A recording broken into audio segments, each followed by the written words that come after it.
This channel does not promote any violent, harmful, or illegal activities. All content provided by this channel is meant for an educational purpose only. দেখুন, একটি জরুরি বিষয়। Ballygunge police স্টেশনে এসেছিলাম। আমার সঙ্গে এক দম্পতি রয়েছেন, তারা ব্যানার্জি, শোভন এবং তার স্ত্রী। তো এখন এটা কিছু প্রমোটারের কিছু অসাধু কাজ, যার সঙ্গে পুলিশ প্রশাসনের কোনো সম্পর্ক নেই, কিন্তু মানুষকে কীরকম ভুগতে হচ্ছে। যেই হাজরা রোডে অফিস, একটা প্রমোটার কোম্পানি কাগজে বিজ্ঞাপন দিয়েছিল যে অমুক জায়গায় এই ফ্ল্যাট ইত্যাদি হবে।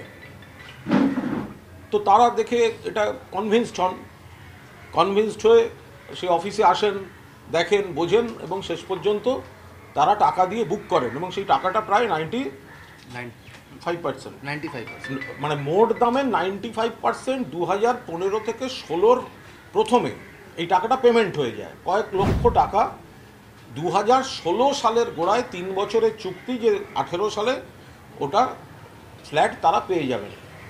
আজকে 25 সাল, 18 সালে ফ্ল্যাট হ্যান্ডওভারের কথা, যার 95% টাকা এদের কাছ থেকে ওই কোম্পানি নিয়েছে। আজকে 25 সাল, সেই ফ্ল্যাটও কমপ্লিট হয়নি, সেখানে কোনো কাজও হয় না, বন বাদার হয়ে পড়ে আছে। এরা যতবার দেখা করেছেন, যতবার করতে চেয়েছেন, ওদের বলেছে আর একটা জায়গায় ফ্ল্যাট দিচ্ছি, সেটা চলে যাও সেখানে। তো সেটা তো সম্ভব নয়, কারণ ওদের যাতায়াত, ওদের তো একটা জায়গায় ফ্ল্যাট কিনেছিল, প্লাস সেটার দাম আবার অনেক বেশি, তাহলে ওকে আরও টাকা দিতে হবে। এরপরে এই কয়েক বছর ধরে ঘুরিয়েছে, বারবার এসেছে, শোনেনি।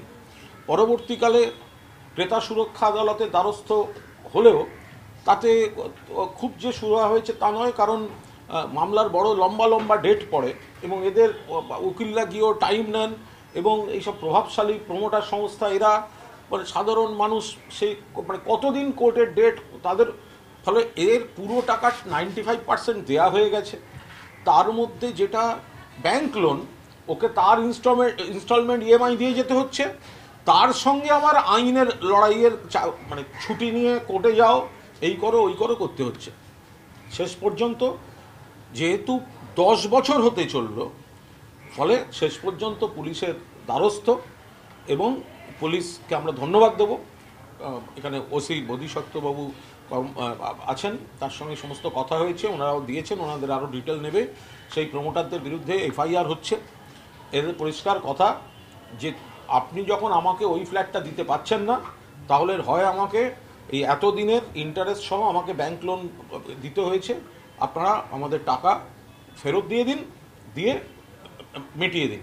ফলে এটা পুলিশের হস্তক্ষেপ ছাড়া সাধারণ মানুষ, এবার আমরা যদি সবাই ওর অফিসে গিয়ে অনুরোধ করতে যাই, তার তো অন্য ব্যাখ্যা হবে, ফলে সেগুলো করার কোনো মানে হয় না। একটু চিটিংবাজি হয়েছে, প্রতারণা হয়েছে। যারা ফ্ল্যাটের স্বপ্ন দেখেন, ফ্ল্যাট কিনতে চান, এরম মধ্যবিত্তর সঙ্গে এটা জাস্ট প্রতারণা। এবার কে এই লড়াইটা লড়বে? যে টাকাও দেওয়া হয়েছে, ব্যাংক লোন করা হয়েছে, তারপরে দিচ্ছে না। একবার সাইটে খোঁজ নিতে যাওয়া, একবার এদের অফিসে এসে বসে থাকা, ঘন্টার পর ঘন্টা বসে থাকা, তারপর বলছে না অন্য জায়গায় যেতে হবে, শেষে করতে বলছেন তাহলে কিছু টাকা নাও, অমুক তমুক। শেষে এদের পরিষ্কার বক্তব্য হচ্ছে আমাদের ফ্ল্যাট দিতে হবে না, কিন্তু যে মূল টাকাটা, এবং আমাকে যে ব্যাংক লোন নিয়ে আমার ঘাড়ে ব্যাংক লোন বসে আছে, সেইটা আপনারা দিয়ে দিন। আমরা এ ব্যাপারটা পুলিশের হস্তক্ষেপে, পুলিশ এফআইআর করছে, আমরা পুলিশকে ধন্যবাদ জানাচ্ছি। ওনারা ভেতরে আরও ডিটেলগুলো নেবেন। তো এই ধরনের প্রমোটার থেকে একদম সাবধান থাকবেন। পরবর্তীকালে কোনো কিছু হলে তখন এই বিষয়টার সঙ্গে কিন্তু প্রশাসন বা পুরসভা বা পঞ্চায়েত, এদের কারোর কোনো সম্পর্ক নেই। কোনো অসাধু প্রমোটার চক্র যদি এরকম করেন, সরাসরি আইনের দ্বারস্থ হন, তাতে কিন্তু বিষয়টা তবু একটা সুরাহার জায়গায় যাবে।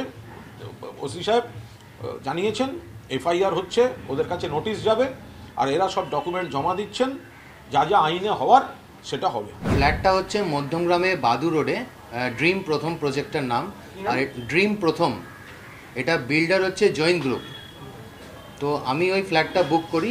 এটা total consideration amount approximately 23 lakh টাকা, কিন্তু 2016 সালের মধ্যে ওরা আমার থেকে 21,30,000 টাকা ব্যাংক লোন সমেত আমাদের থেকে নিয়েছে, এবং সেই ব্যাংক লোনের ইএমআই আমি আজ পর্যন্ত দিয়ে যাচ্ছি এখনও পর্যন্ত।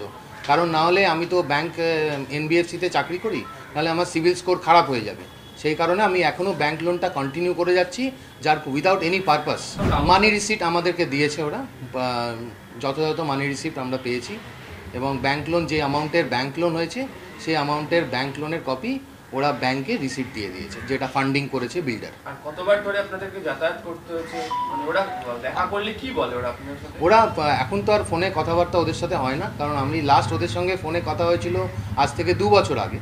তখন ওরা বলেছিল যে, তখন যেটা বলছে ওদের বক্তব্য হচ্ছে ওরা এই টাকা দেওয়ার ব্যাপারে কিছু যাচ্ছে না, ক্ষতিপূরণ দেওয়ার ব্যাপারে যাচ্ছে না।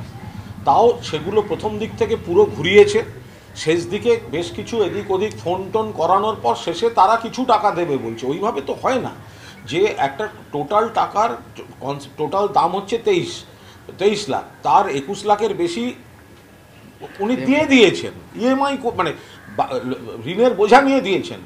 এবার পুরোটা যদি তারা ফেরত না দেয়, আর নইলে তারা ফ্ল্যাটটা দিক। ফলে এইভাবে ঘোরাতে ঘোরাতে শেষ 2 বছরও কোনো যোগাযোগ রাখছে না, ফলে আমরা পুলিশের দ্বারস্থ হয়েছি। ওদের বক্তব্য হচ্ছে নয় কিছু টাকা নাও, নইলে আর একটা ফ্ল্যাট নাও, সেই ফ্ল্যাটটার দাম এর থেকে অনেক বেশি, তাহলে ওকে আরও টাকা জোগাড় করে এনে ওখানে টাকা দিতে হবে। 21 লাখের বদলে অল্প টাকা নাও। হ্যাঁ, না যে টাকাটা দিয়েছো সেটা তোমরা কিছু টাকা নিয়ে যাও, কিন্তু সেটার জন্য ঘোরানো, মানে সেটার উদ্দেশ্য না, উদ্দেশ্য হচ্ছে আর একটা যে ফ্ল্যাট তুমি সেইটাই টাকাটা ট্রান্সফার করে দাও, ওই পুরো টাকাটা ওখানে অ্যাডজাস্ট হবে, আর বাকিটা তুমি আরও দিয়ে দাও, আরও দাও।